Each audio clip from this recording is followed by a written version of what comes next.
Life में दूसरे पर डिपेंड होकर तुम कब तक कुछ कर सकते हो? कब तक तुम ऊंची उड़ानें भर सकते हो, कुछ बड़ा कर सकते हो? यही भरोसा अगर तुम खुद पे करो तो खुदा भी वही लिखेगा जो तुम चाहोगे, जो तुम उससे लिखवाना चाहोगे। जी हाँ दोस्तों, आज बात है जापान की खिलाड़ी नाओमी ओसाका की। जापान की ओसाका सिटी में जन्मी ये खिलाड़ी टेनिस की बचपन से शौकीन थी। टेनिस की शौक़ की हद तो देखिए कि 7 साल की उम्र में ही इसने खेलना शुरू कर दिया और देखते ही देखते अपनी बड़ी बहन के साथ प्रैक्टिस करते हुए 2013 में प्रोफेशनल टेनिस कोर्ट में कदम रखा। फिर क्या था? फिर वही दिन आया जिसका सभी को इंतज़ार था। सेरेना विलियम्स को आदर्श मानने वाली ये लड़की उसी की तरह प्रैक्टिस करती, उसी जैसा जोश, लेकिन बस आँखों में सपना। साल था 2018। 20 साल की उम्र में उसका संकल्प मानो लोहे से भी मजबूत था। उसकी आँखों में ना तो जीत के प्रति लालच था, ना उसकी आँखों में हार का डर था। निडर आँखें, एकदम निडर। सपना सिर्फ यूएस ओपन टूर्नामेंट। सामने टेनिस की महान खिलाड़ी जिसकी काबिलियत पर दुनिया में हर कोई उसकी काबिलियत को जानता था। और जितनी उम्र नाओमी की थी उससे ज़्यादा तो उसने ग्रैंड स्लैम जीत रखे थे उस टाइम तक। ये कहानी आत्मविश्वास की है दोस्तों। ज़रा ध्यान से सोचो, नाओमी ओसाका का आत्मविश्वास ही था जो उस समय सेरेना के सामने उसे लिए खड़ा था। उस आत्मविश्वास की ही वजह से वो खेल रही थी। उसे उसने गिरने नहीं दिया, एक बार भी नहीं। उस पर प्रेशर भी था, सामने महान खिलाड़ी थी।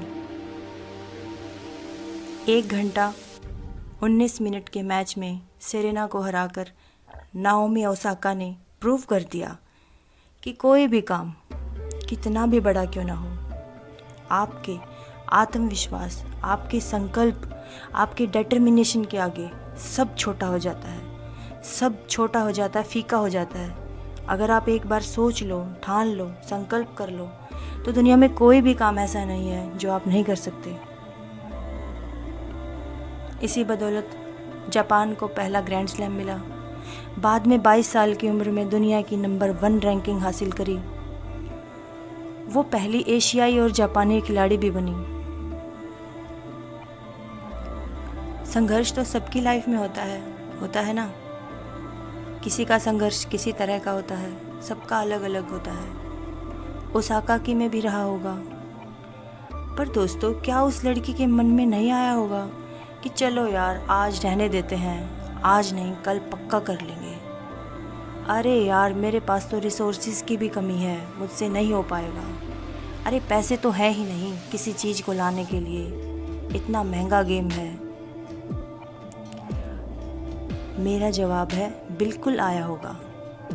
पर उसके पास उन सारे कारणों से बड़ा उसका कॉन्फिडेंस था, उसका सेल्फ कॉन्फिडेंस, जिसके बदौलत उसने ये मुकाम हासिल किया। सेरेना विलियम्स के अपोजिट खेलने के लिए खिलाड़ी दिन रात मेहनत करते हैं। एक 20 साल की लड़की के जज्बे के आगे सब फीका पड़ गया। सोचो क्या था वो उसमें जो सब फीका पड़ गया। जब वो कर सकती है तो तुम किसी से कम थोड़ी ना हो। हर चीज़ में बहाने बनाना छोड़ दो। अपने सेल्फ कॉन्फिडेंस, अपने आप पर हर हाल में विश्वास करो कि तुम कर सकते हो। जब वो कर सकती है तो मैं क्यों नहीं। लाइफ में जाने अनजाने तुमने अपना खुद का विश्वास खो दिया है। बचपन में हम अपने आप पर विश्वास कर लेते थे, पूरा विश्वास करते थे कि मैं ये कर दूंगा, वो तो मैं बिल्कुल ही कर दूंगा। अब क्या हुआ? इसका सीधा मतलब है, इसका कारण जानो आप। इसका कारण है जो लोग तुम्हारे बारे में तुमसे जो कहते हैं, तुम वही सोचते हो अपने बारे में, वही समझते हो कि हाँ यही हूँ मैं बस। जो आपने दुनिया वालों ने जो बोल दिया वही हूँ मैं बस। जो तुमने कल सोचा वही तुम आज हो, जो तुम आज सोचोगे वही तुम कल होगे। सबसे पहले अपने आप पर विश्वास करो, खुद को याद दिलाओ बार बार कि तुम कुछ भी कर सकते हो, कुछ भी कर सकते हो, कुछ भी बन सकते हो। जो तुमने आज सोचा है वो तुम कर सकते हो। जो तुमने आज ठाना है और ठानते ठानते रह गए वो भी तुम कर सकते हो। तुम्हारे आत्मविश्वास की परीक्षा लो। परीक्षा लेने से तुम्हें अपने आप के ऊपर अपना आत्मविश्वास और बढ़ता हुआ दिखेगा। अगर तुम बार बार अपने आप को याद दिलाओगे कि तुम कर सकते हो तो तुम्हारा सबकॉन्शियस माइंड एक्टिव हो जाएगा और उसमें बात पहुंचेगी। सबकॉन्शियस माइंड तुम्हारे थॉट को एक्सेप्ट करने पर मजबूर हो जाएगा। अपने आप को सोते वक्त याद दिलाओ कि तुम कर सकते हो, तुम कुछ भी कर सकते हो। सीखने वाला एक छोटी सी चींटी के आत्मविश्वास से भी सीख लेता है। अब आप डिसाइड करो, तुम डिसाइड करो अपने आप के लिए, अपने खुद के लिए कि तुम्हें अपने आप पर विश्वास है या नहीं। एक बार सोचो। वीडियो को यहाँ तक देखने के लिए थैंक यू।